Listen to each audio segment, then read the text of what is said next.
पूर्वी यूरोप की तरह पूर्वी एशिया में भी जबरदस्त तनाव है। चीन और ताइवान के बीच तनाव बना हुआ है। इस बीच अमेरिकी राष्ट्रपति ने कहा है कि ताइवान को लेकर जिनपिंग की एक बड़ी गलती है जो उस पर भारी पड़ेगी। इस पर बीजिंग की तरफ से बयान आया है। विदेश मंत्रालय की ओर से कहा गया है कि ताइवान अखंड चीन का हिस्सा है। इसमें किसी ने दखल दिया तो बड़ी कार्रवाई होगी। वहीं चाइनीज नेवी ने भी कहा है कि वो समंदर में अमेरिका को जवाब देने के लिए पूरी तरह से तैयार है। ताइवान पर गिद्ध दृष्टि गड़ाए बैठा बीजिंग का विस्तारवादी बादशाह जब पूर्वी एशिया में विनाशक युद्ध की पटकथा लिख रहा है, जब मुट्ठी भर के मुल्क को कब्जाने के लिए चीन का कब्जा गिरोह पूरी ताकत के साथ ताइपे में घुसपैठ के लिए खड़ा है, जब वैश्विक शांति सनक की खूंटी पर विस्फोटक दबाव में पेंडुलम की तरह डोल रही है, जब वैश्विक बारूदी त्रासदी की भविष्यवाणी की जा रही है, जब शी जिनपिंग किसी भी कीमत पर ताइवान को कब्जाने के लिए कसमसा रहे, तब दुनिया के सबसे ताकतवर मुल्क के सबसे बड़े नेता ने ताइपे की रक्षा की प्रतिज्ञा दोहराई है।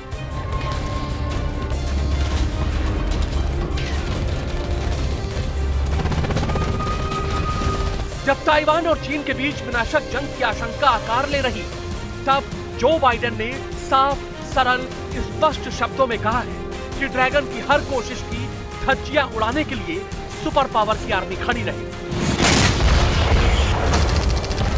सुपर लीडर की शपथ पर बीजिंग के बारूदी बादशाह के दरबार में खलबली मची हुई। जिनपिंग के जहरीले दूत ने बयानों का अग्निबाण दागना शुरू कर दिया है। चाइनीज विदेश मंत्रालय ने कहा है, दुनिया में केवल एक चीन है और ताइवान चीन का हिस्सा है। पीपुल्स रिपब्लिक ऑफ चाइना की सरकार संपूर्ण चीन की एकमात्र वैध सरकार है। अगर अमेरिका ताइवान के पक्ष में खड़ा होता है तो बीजिंग आवश्यक जवाब देने का अधिकार सुरक्षित रखता है। राष्ट्र को विभाजित करने वाली कार्रवाइयों के जवाब में चीन कुछ भी कर सकता है। ये कोई पहली बार नहीं है जब अमेरिका ने खुल्लम खुल्ला ताइवान की सुरक्षा की शपथ दोहराई। साई इंगवेन के देश को बेहिसाब हथियार बेचने वाले अमेरिका के राष्ट्रपति जब एशिया के दौरे पर थे, तब भी ताइपे की आजादी को अखंड रखने का वादा किया था। अब माओ का वारिस समंदर से अंबर तक जाल बिछाने में जुटा है।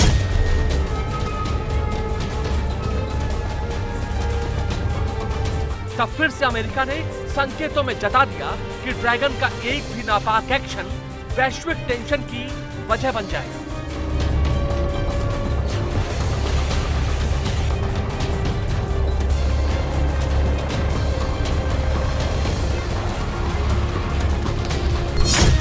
बाइडेन की प्रतिज्ञा, ताइपे की रक्षा करेगा अमेरिका। जिनपिंग को डायरेक्ट वार्निंग, रेडी है अमेरिकी आर्मी।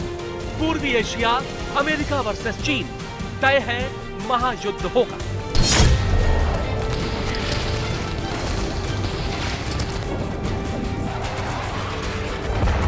ताइवान के बहाने सदी के सबसे बड़े युद्ध को लेकर डरावने सवाल इसलिए उठ रहे हैं क्योंकि चीन लगातार ताइवान को डरा रहा है। कमोबेश हर रोज अपने बम वर्षक विमानों को ताइवान के आसमान में उड़ा रहा है। पीएलए के उड़ते हुए पापी फौजी घुसपैठ कर रहे हैं तो ताइवान स्ट्रेट में नेवी खड़ी साउथ चाइना सी में लगातार युद्धाभ्यास कर रही है। जंगी आहट को सुनकर ताइवान की सेना सतर्क है। इस वक्त टीवी9 भारतवर्ष ताइवान स्टेट के उस जगह पर खड़ा है जो डिफेंस कमांड सेंटर है और बात्सु आइलैंड का सबसे टॉप पोजीशन कहलाता है। बात्सु आइलैंड वो इंपॉर्टेंट आइलैंड है जिस पर चाइना कब्जा करना चाहता है। यहां पर डिफेंस का कमांड सेंटर है। इस तस्वीर को दिखाइए और ये मेजर कमांड सेंटर है, सबसे बड़ा कमांड सेंटर है। और इसी कमांड सेंटर पर जो यहां की नेवी है, वो जो यहां की आर्मी है, वो पूरे ताइवान स्टेट पर नजर रखती है। यहां शीशों के अंदर आर्मी के जवान तैनात हैं।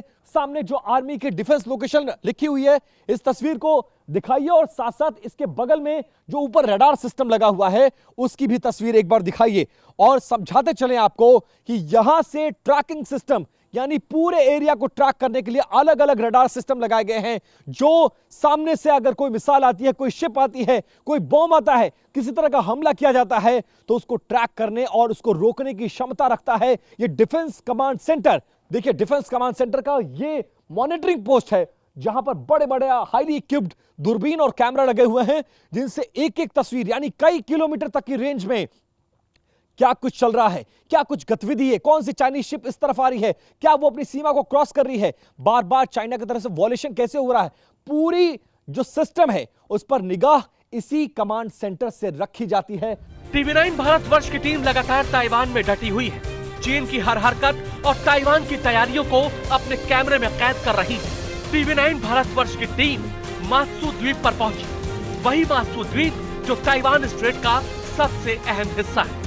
सबसे पहले इस द्वीप को देखिए और हम जिस क्रूज में सवार हैं उसको देखिए और समझने की कोशिश करिए कि ये जिस ताइवान स्टेट से हम लोग होकर गुजर रहे हैं, ये फ्रंट लाइन माना जाता है, डिफेंस की ये फ्रंट लाइन है।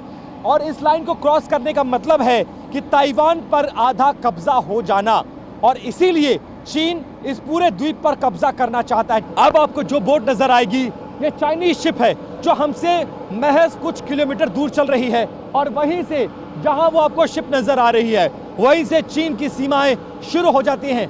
हम जहां गुजर रहे हैं, हमसे हमारी शिप के और चाइना के शिप के बीच में महज 1 से 2 किलोमीटर का फासला है, और 2 किलोमीटर दूर से ही चीन की सीमाएं आप देख सकते हैं। चीन बार बार सीमाओं का उल्लंघन करता है, और इस तरह के जो छोटे द्वीप हैं उन पर कब्जा करने के लिए या फिर सीमाओं को तोड़ने के लिए, ह्यूमिलेट करने के लिए, ताइवान को डराने धमकाने के लिए बार बार वो समंदर की सीमाओं का उल्लंघन करता है। इसके अलावा ये तो छोटे द्वीप रहे, अब बड़े द्वीप की बात करें। बड़े द्वीप पर तैयारियां अगर आप देखेंगे तो चारों तरफ आपको बड़े द्वीप पर तैयारियां ही तैयारियां नजर आएंगी। डिफेंस कमांड पोस्ट के अलावा आर्मी, नेवी, कोस्ट गार्ड, हर तरह से लैस इक्विपमेंट से यहाँ पर ताइवान के सैनिक 24 घंटे तैयार रहते हैं। ताइवान को पता है कि उस पर किसकी नजर पड़ी हुई है, कौन उसकी आजादी छीनना चाहता है। यही वजह है कि धूर्त ड्रैगन को उसी के अंदाज में जवाब देने के लिए ताइवान भी पूरी तैयारी के साथ अड़ा हुआ है।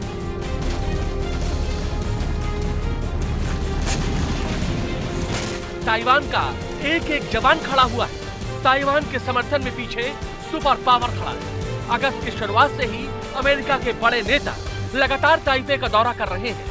ताइवान की स्वतंत्रता को और मजबूत करने की बात कर रहे हैं। इन सब के बीच अब खुद सर्वोच्च नेता ने ताइवान की हिफाजत के लिए कुछ भी करने की बात कर दी, तो जाहिर है कि संकेत बड़ा है, और ये संकेत पूर्वी एशिया में महायुद्ध की ओर इशारा कर रहे हैं। ब्यूरो रिपोर्ट TV9 भारत पर।